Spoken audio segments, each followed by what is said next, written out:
vibhavayanti yad yad diyatha urghaya vibhavayanti tad tad vapu panayase tad anugrahaya tad vapu panayase sad anugrahaya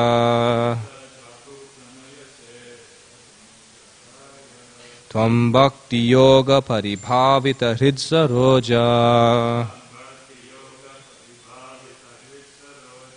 ase shutekshita pato nanunata pumsam yad yad diyatha urghaya vibhavayanti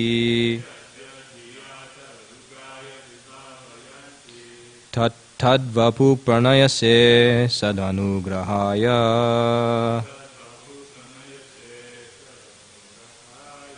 tvam bhakti yoga paribhavita hridsaroja ase shutekshita pato nanunata pumsam yad yad diyatha urghaya vibhavayanti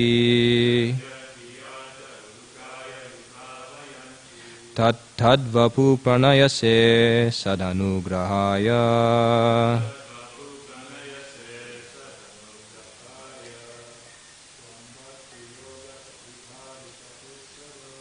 tvam bhakti yoga paribhavita hridsaroja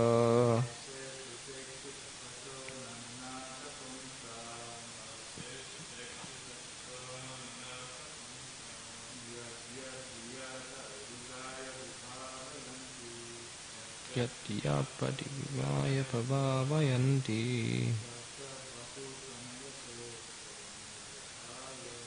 tad vapu pranayase sadanugrahaya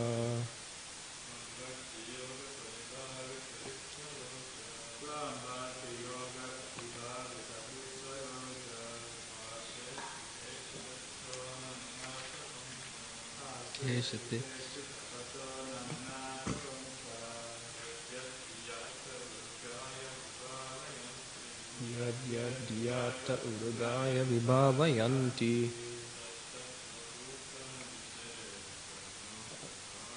tad vapu pranayase sadanugrahaya. Word for word.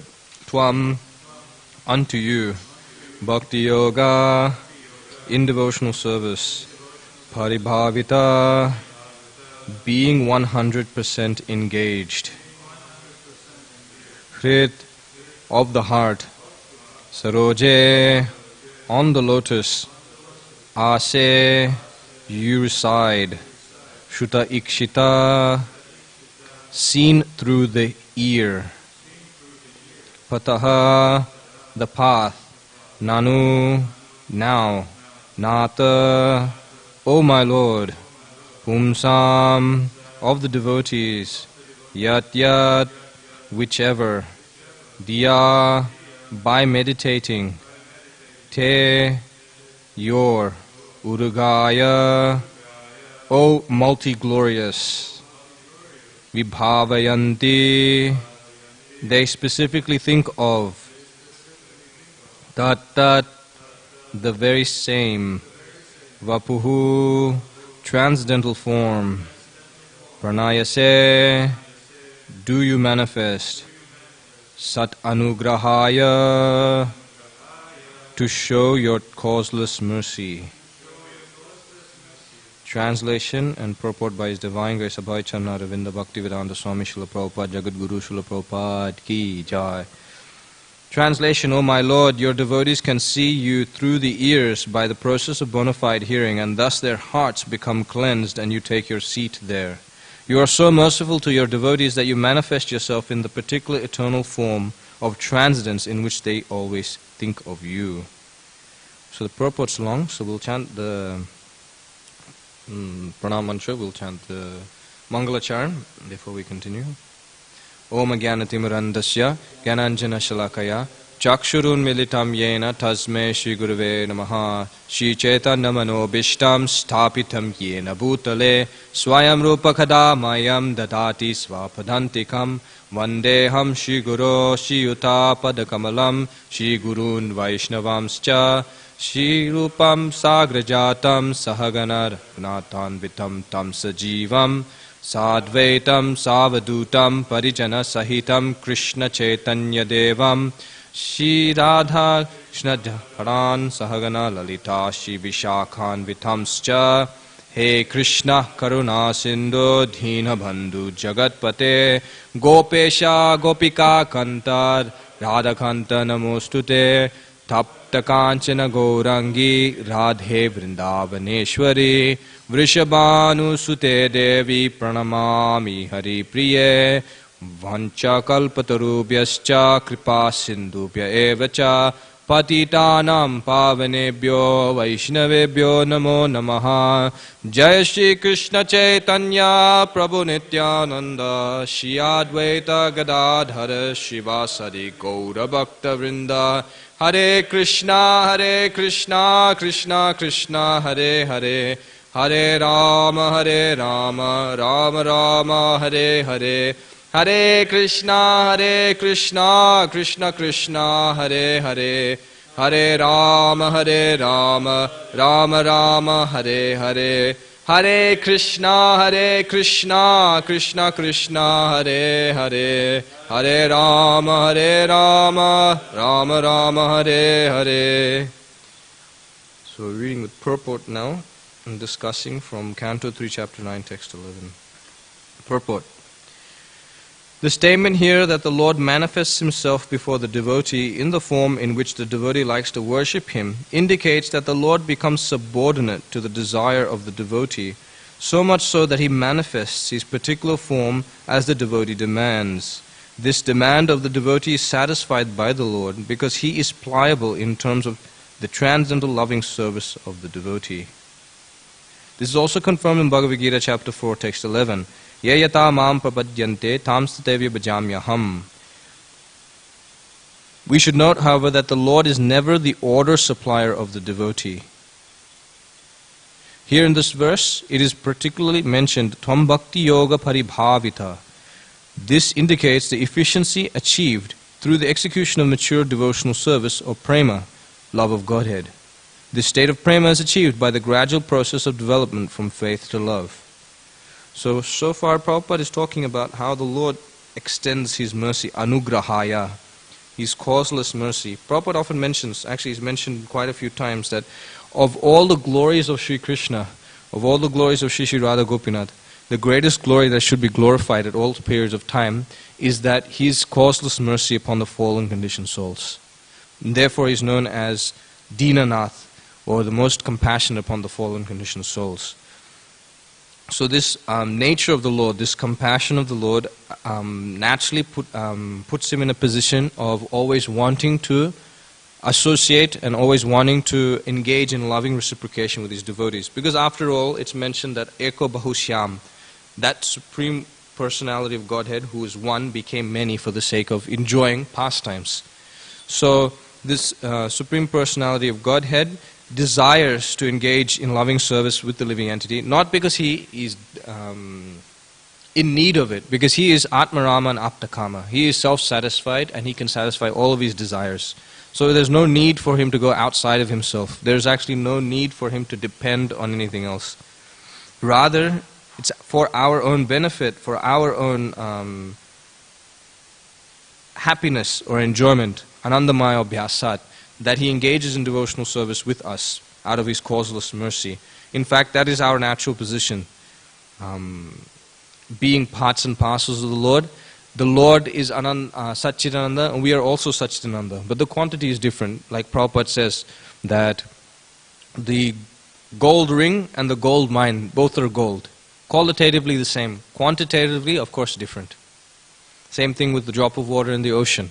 The drop of water is qualitatively the same as the ocean, but quantitatively there's a big difference. So in the same way, the Lord enjoys through His energies, and the devotees they enjoy by engaging with the Lord in devotional service, because they are also the energy of the Lord. So the Lord here manifests before the devotee in the form which the devotee likes to worship him, indicates the Lord becomes subordinate to the desire of the devotee. It's mentioned that Krishna is the supreme independent, Swarat, that he is not dependent on anyone else. He is Sarva Karana Karanam. He is the cause of all causes. In fact, he is the cause of himself. So in that sense, we can understand that Krishna does not need to do anything, or he is not forced to do anything. Name karma nilimpanti, name karma phalespraha. That Krishna comes into the material existence and is unaffected. Avajananti ma mudha, manushim tanam ashitha, param bhavam ajanato, what's the last line? Param bhavam ajanato, mama bhuta, Maheshwar? No, it's not, that's not.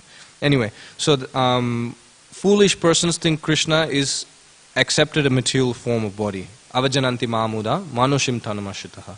But actually Krishna has not attained a material body. In fact, it is his prerogative to enjoy the material existence in his self-same spiritual form. So he is unaffected by material existence. Therefore he says, Janma karma cha me divyam, evam yoveti tatvataha, taktva deham punar janma, naiti mameti sorujuna. That, my dear Arjuna, that one who understands the nature or the transcendental nature of my appearance and activities does not have to take birth in this material world again. In fact, he comes and resides with me in my spiritual abode. So you can see here Krishna is extending himself, that just simply by trying to understand him, just simply by trying to understand the nature, the divya, or the transcendental nature of his janma and karma, Krishna is allowing us to enter into his pastimes. Now, when we enter into the pastimes of the Lord, Prabhupada is here talking a bit about how two things. One is that he becomes subordinate to the desires of the devotee, not subordinate to the devotee, subordinate to the desire of the devotee. There's a difference there. And Prabhupada quotes, Yayata mam papadyante tam statavya bhajameham to support that. But then Prabhupada here quotes from the verse, Tam bhakti yoga paribhavita, to show that actually Krishna is never the order supplier of the devotee. Rather, he is always bound by the love of the devotee in pure devotional service, Shuddha Bhakti. So here, that he becomes subordinate to the desire of the devotee, so much so that he manifests his particular form as the devotee demands.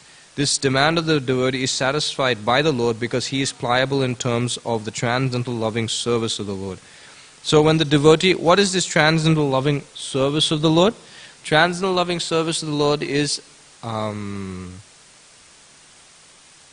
or pure devotional service, unalloyed devotional service, as Rupa Goswami mentions, is Anya Abhilishta Sunyam Jnana Karmadi Anavritam Anukulyena Anu Krishna Shilanam Bhaktir Uttama. That devotional service is free from the tendencies karma, jnana and yoga, and it's simply performed for the pleasure of Krishna. And another place it's mentioned that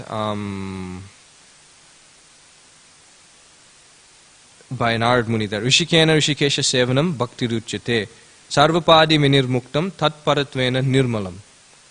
That when one is free from all designations of material existence, then one becomes nirmala, free from contaminations of the heart. Rishikena Rishikesha Sevanam Bhakti Ruchyate. When one engages in the service of serving the senses of Krishna, that is known as bhakti, topmost bhakti.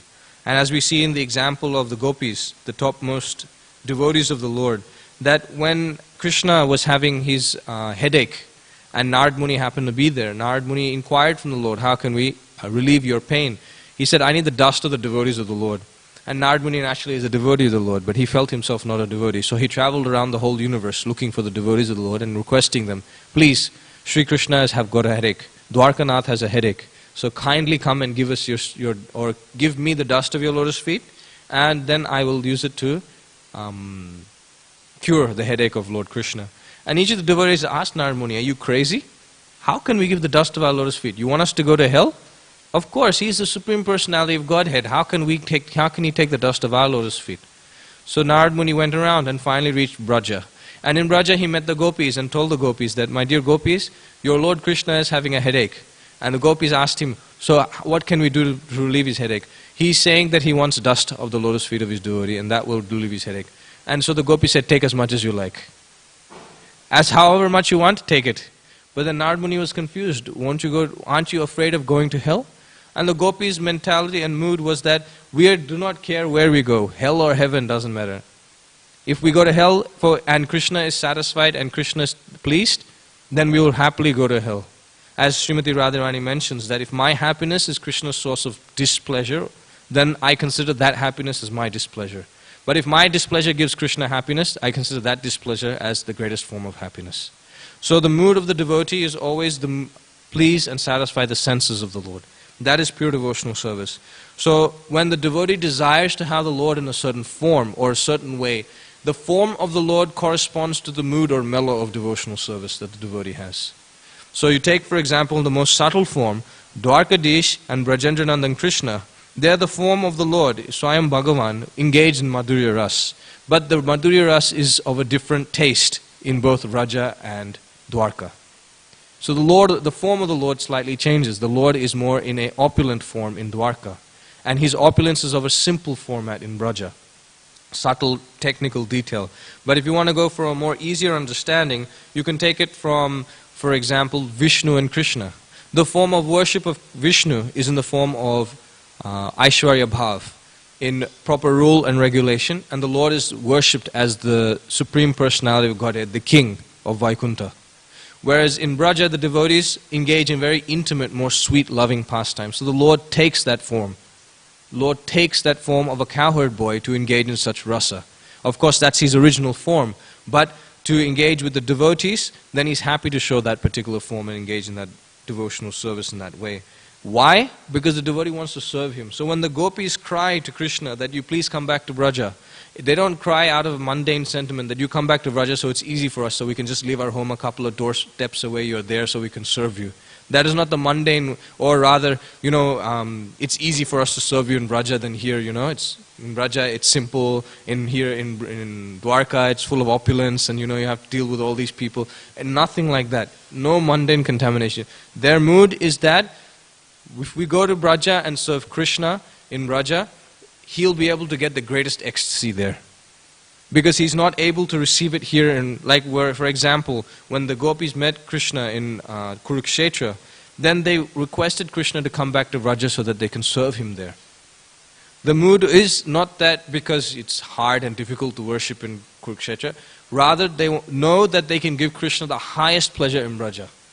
They know that Krishna, wearing all of these costly garments and jewels and a very heavy or very nice decorated turban in the mood of a king, they could not serve him very much to the best of their ability there. But they knew if Krishna was there in Braja with them, they'll be able to give him the highest pleasure. Same thing in Rasalila. In the Rasalila, Krishna, the gopis requested or searched out Krishna. And at the end, when Krishna disappeared and then Krishna reappeared, then the gopis lovingly chastised him. But they lovingly chastised him for his pleasure. Not that they were themselves displeased with him. They knew how to serve Krishna to the best of their ability. Everything the gopis did was for the pleasure of Krishna's senses. Therefore Krishna manifested that form for their pleasure, for engaging in their loving relationship. The same thing with all the other forms of the Lord. If someone has the form or has the mood of worshipping the Lord, like for example Arjuna, it's mentioned there is a loka where Arjuna and Krishna continuously speak Bhagavad Gita. So there Krishna's and Arjuna's rasa is slightly different from the Sakya ras. There is more of a grave relationship between the spiritual master and disciple. So in the same way, different forms of the Lord are in accordance to the loving service of the devotee, so that he can receive and reciprocate with the love of his devotees. But then again, ye yatamam prapadyate tamstatevya bhajamyaham, according to the desire or according to the nature in which the devotee surrenders to the Lord. Now again we'll go back to this point. This indicates the efficiency achieved through execution of mature devotional service or prema, love of Godhead. Now Prabhupada will talk about the qualification to reach to prem, and how by prem Krishna becomes bhritya vasyata. He becomes under the control of his devotees, like Mother Yashoda. Damodar Mass is coming, and we are very fortunate that the temple is opening so that we can offer lamps to Lord Damodar and Shri Radha Gopinath. So we can see in that particular example, the topmost example of love, and how the Lord becomes bound by the love of his devotees. We see that in the Damodar Lila. So that is because of the loving devotion of Srimati Yashoda Devi. And we often hear of this pastime of how Prabhupada was in Los Angeles once, and how Prabhupada heard of a particular group, unfortunately being inspired by the so-called Babajis in Vrindavan, called the Gopi Bhava Club, and how they would try and take the intimate pastimes mentioned and the confidential pastimes mentioned in Krishna's Leela from Prabhupada's books, and try to prematurely meditate and act in such a way like the Sahajas. And it's mentioned there at that particular time that Prabhupada pulled them into the room, and Prabhupada asked them, "What are you doing?" And they're saying, "No, Prabhupada, you talked about, pure devotional service, the gopis being the highest, and that we should follow in their footsteps. So therefore we are following in their footsteps. You're saying this in your books." And Prabhupada saying, "What just the gopis? What about Mother Yashoda? What about her love for Krishna? Why are you not following that? Why are you not following all the other instructions in my book?" So Prabhupada was mentioning in another instance as well, how we misconstrue this idea just that we only see the gopis' love for Krishna as topmost. Actually, the love of the devotees of Braja are superlative, above standard par. They're beyond our understanding. The love of the gopis, love of the gopis, of one of the gopis, Srimati Yashoda Devi. Her love for Krishna in the form of Vatsalya Prem was topmost, that she's considered to be on the top of the list of devotees in love of Godhead in that particular rasa. So we can see that by the love of the devotee, Krishna becomes bound. Krishna becomes obliged by their service. You see the examples of Sakshi Gopal. The young Brahmana simply had faith in the Lord, and that loving devotional service asked the Lord, "Please come and bear witness." And the Lord said, How can I walk? How can I walk? I'm a devotee. I'm a deity rather. And the devotee said, "Well, if you can talk, you can walk." And so what does Krishna say? "Okay, you come, but make sure you feed me rice. Don't look back."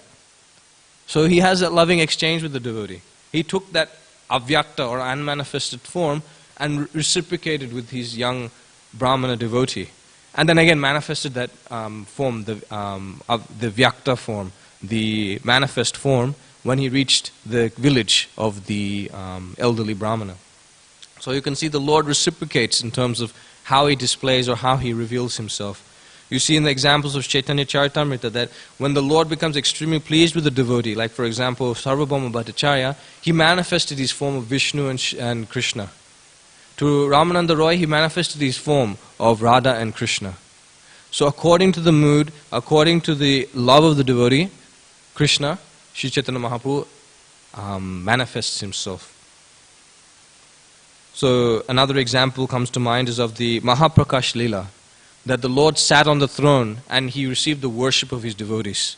Whereas the Lord generally did not descend to the material world to accept worship in that form, still to reciprocate with his devotees, he accepted that position of the supreme ruler as Swayam Bhagavan, as the king of Vaikuntha, and he accepted the worship of his devotees. So you can see the Lord reciprocates with his devotees in that way. We'll continue reading. This state of prema is achieved by the gradual process of development from faith to love. This is Shraddha to Prem. On faith, one associates with bona fide devotees, sadhu sangha, and by association one can be engaged in bona fide devotional service, bhajana kriya, which includes proper initiation and the execution of primary devotional duties prescribed in the revealed scriptures. This is Ananta Nivritti Shat also. This is clearly indicated herein by the word Shutekshita. Shutekshita means, Prabhupada says in the word for word, seen through the ear. Many times Prabhupada says, people come to him and ask him, "Have you seen God?" And Prabhupada says, "Do you have the eyes to see God? You cannot even see your hand in front of your face in darkness. What can you see?" So Prabhupada is continuing here. The path, Shutekshita path, is to hear from bona fide devotees who are conversant with Vedic wisdom, free from mundane sentiment. By this bona fide hearing process, the neophyte devotee becomes cleansed of all material rubbish and thus he becomes attached to one of the many transcendental forms of the Lord as described in the Vedas. So here Prabhupada is giving you the process by which we can get to prema. So we should not immediately jump to the conclusion that yes, just see how great I am. Krishna has manifested his form of Radha Gopinath because of my devotional service. No, rather we should understand that the Lord has very lovingly and mercifully, by the request of Srila Prabhupada, descended here and come here to accept our devotional service. And we should understand that Shurekshita, that we should just simply hear from Srila Prabhupada, and by practicing devotional service. Prabhupada says in many of his letters to his devotees, if you just simply follow the 4 regulative principles, chant Hare Krishna and follow the instructions of the spiritual master, you'll go home back to Godhead. Very simple process Prabhupada gives. So if you just simply adhere to the instructions of the spiritual master, hear from Srimad Bhagavatam, then naturally all of this stuff in the heart, all the rubbish, Prabhupada says, all the material rubbish in the heart will be cleansed. You'll be brainwashed. Prabhupada says, yes, we are brainwashing. Your brain is full of cow dung and we are washing it out. So Prabhupada says here that by cleaning the rubbish in the head, in the heart, then naturally one will then become attached to the Supreme Personality of Godhead. Prabhupada's quoting from Srimad Bhagavatam here. We'll continue reading. This attachment of the devotee to a particular form of the Lord is due to natural inclination. In other words, it's not forced. Each and every living entity is originally attached to a particular type of transcendental service because he is eternally the servitor of the Lord. Nitya Siddha Krishna Premi Sajika Benoy Shavanadi Suddha Chitta Kare Udoy. Mahaprabhu tells that actually a love of Godhead is dormant within the heart of the living entity, but by adhering to the hearing process, one will reawaken that loving propensity. So here Prabhupada is saying, Lord Chaitanya says that the living entity is eternally a servitor of the Supreme Personality of Godhead, Sri Krishna. Therefore, every living entity has a particular type of service relationship with the Lord eternally. My spiritual master often mentions that when he first read the books, then he thought that, wow, the spiritual world must be such a great place. I better hurry up and get there before it becomes overcrowded. So the idea is that, yes, the spiritual world is unlimited. There's always an option to go there. It's not that you will never be able to enter, like our limited understanding that, for example, because of COVID, there's only a limited number of people that can enter the temple room. In the spiritual world, nothing like that exists. Everyone can go. Just go, no problem. But we should also understand that that particular service that we can render the Lord, that particular rasa, the taste, no one else can give the Lord. That is the unique individuality of every living entity. That's what makes us complete. So the Lord engages in devotion, or we engage in devotional service to the Lord, and the Lord accepts that loving reciprocation, because no one else can give it the same way that devotee can. So therefore, we should always understand that there's always something to learn from another devotee. There's never a situation where we can never learn from another person. Because the loving exchange that they have with Krishna, you can never ever conceive of. You can never understand unless they explain it to you, or you're in their association. You can never understand unless you engage in a devotional service. So if you engage in devotional service in the association of devotees, naturally your appreciation, your love for Krishna will increase. Naturally you'll be able to understand the Lord from so many different angles, viewpoints, and relationship perspective. Because the Lord and the devotee's relationship with the Lord is very unique. And so therefore we are indebted to Srimad Bhagavatam, Sri Chaitanya Charitamrita, when they explain the loving sentiments the devotees have with the Lord. Like, would you be able to understand Prithu Maharaj's loving engagements with the Lord, the loving rasa he has with the Lord, if we just simply read about how he controlled and ruled the universe? No. Would we understand the loving mood and reciprocation that Uddhava experienced in the beginning of this canto just by hearing from Vidura, that he had to control himself and be patient? What was mentioned, for half an hour before he could speak again. Would you be able to understand these things unless Vidura went and asked Uddhava? No. Such things are not revealed unless we are engaged in the devotional service of the devotees of the Lord as well. Therefore we please the Lord, and naturally the devotees being pleased will bestow upon us. Yasya deva para bhakti yata deva tata guru tasyaita katita hyarta pakashante mahatmana. Therefore the spiritual master has the potency to give us devotional service. Okay, we'll continue. This particular attachment is invoked by the practice of regular devotional service to the Lord, and thus the devotee becomes attached to the eternal form of the Lord, exactly like one who is already eternally attached. This attachment for a particular form of the Lord is called Swarup Siddhi. So, one thing Prabhupada often mentions is that the facilities that the pure devotees have in serving the Lord is available to us. The opportunities that the pure devotees of the Lord have to serve the Lord is also available to us. So, what is it that makes it different? The difference is that we have to perform devotional service in a regulative format, so that we be able to be cleansed of the material desires from our heart, to the extent that we will also have the strong attachment to the Lord in the original form, our Swarup Siddhi. So, this is the process. The process is Viddhi or Vaidhi Bhakti. We follow the rules and regulations of the spiritual master, given by the spiritual master, and engage in devotional service. And in that way, gradually we'll come to the platform of pure loving devotional service, Raga Bhakti. And in that way, we will associate with a particular associate of the Lord in relation to our, in relation to how we reciprocate with the Lord. And in that way, we'll again revive or attain our original position in the Lord's service. But the process is emphasized by Prabhupada that the particular attachment is invoked by the practice of regulative devotional service of the Lord, to the Lord. So we do not jump like the Gopi Bhava club. We don't jump and immediately think that, we will worship the gopis and we'll act like the gopis, like Prakata Sahajyas. No, rather we engage in devotional service given by Prabhupada. In another conversation with Prabhupada, some disciples, they went quite far away from devotional service. And in this conversation, Prabhupada displayed the most visible manifestation of patience, tolerating the nonsense of his disciples. And these two particular disciples had given up Krishna consciousness, regulative principles, grown hair, and they started criticizing the devotees for how they were practicing devotional service, to the extent they started blaspheming devotees and Prabhupada. And they met Prabhupada and they were telling Prabhupada, how do we even describe some of the things in your book? Like they had the audacity to come and tell Prabhupada these things. And they were saying that, the women in our movement should not be going out and distributing books and preaching. They just stay home and do this. So in this way, they were just again and again just laying it on Prabhupada. And Prabhupada just simply tolerated. And Prabhupada just quietly listened. If you hear that recording, Prabhupada just quietly listens. And then at one particular point in time, these boys, they started telling Prabhupada that actually, we should do like this, we should do like that. We shouldn't preach like this, we shouldn't preach like that. They were telling Prabhupada what to do. Although Prabhupada was the one who told them what to do in the first place, they started telling Prabhupada what to do. And then they said, so now Prabhupada, we will practice Krishna consciousness in this way.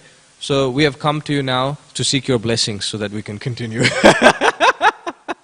And so Prabhupada just told them, I bless you to go make money and enjoy. Prabhupada just gave up on them. Because if you listen to that conversation, it becomes heated to the extent Prabhupada just became so disgusted with them. Prabhupada knew there's no point instructing them. They'll just continue making Guru Aparad. And so these boys started talking about Sahajya things. They started talking about pure devotional service as well. And Prabhupada just said, I bless you to go make money and enjoy. Prabhupada just got so frustrated. And you'll never see in any other circumstance Prabhupada say something like that. It was such a difficult situation. Because their mentality had come to the point that they thought they were purified. They thought they knew what was right, what's wrong, how to correct things, and how to practice devotional service. They thought they had come to that topmost platform of devotional service, that they could tell their own spiritual master what needs to be done.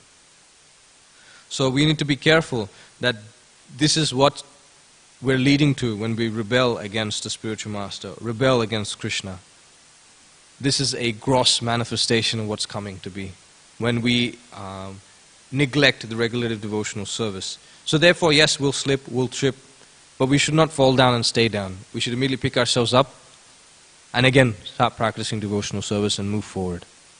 We should always remember that we are born and we have, due to our desires and previous activities, come to take birth in the most degraded age, Kali Yuga.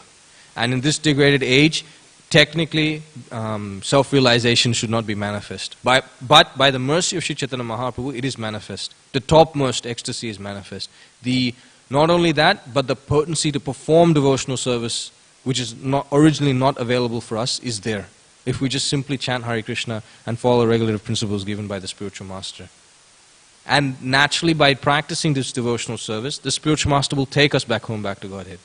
We should not follow devotional service in the monkey style, that we think that on our own strength we'll hold on, just like the baby monkey holds on to the mother and she swings branch to branch.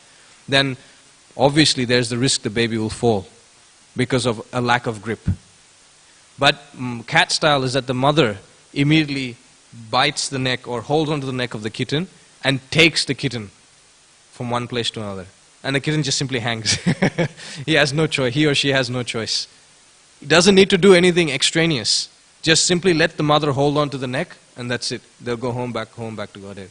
In one letter, Prabhupada says to his disciple, you say that there are so many impediments in your practicing devotional service. If you just simply take shelter or take my instructions, with one kick I will destroy all these things. With one kick, Prabhupada says, he will destroy all these obstacles.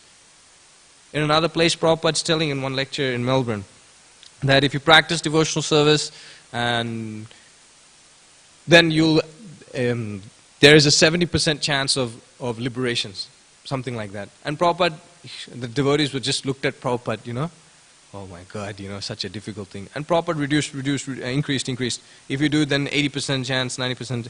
Then it's mentioned that Prabhupada, all the devotees said, Jai Prabhupada, and Prabhupada was continuing. He got off the Vyasasan. One of the devotees was putting the shoe on, and Prabhupada said, actually, I have the key to the back door. If you just hold on to my dhoti, I'll take you there. So the point here is that if we just simply take shelter of the devotees, take shelter of Srila Prabhupada, our spiritual master, then it's very easy to go back to Godhead. It's very easy for us to engage in loving devotional service with Shri Shri Radha Gopinath. The Lord sits, and we'll continue reading, the Lord sits on the lotus heart of the devotee in the eternal form the pure devotee desires. And thus the Lord does not part from the devotee as confirmed in the previous verse.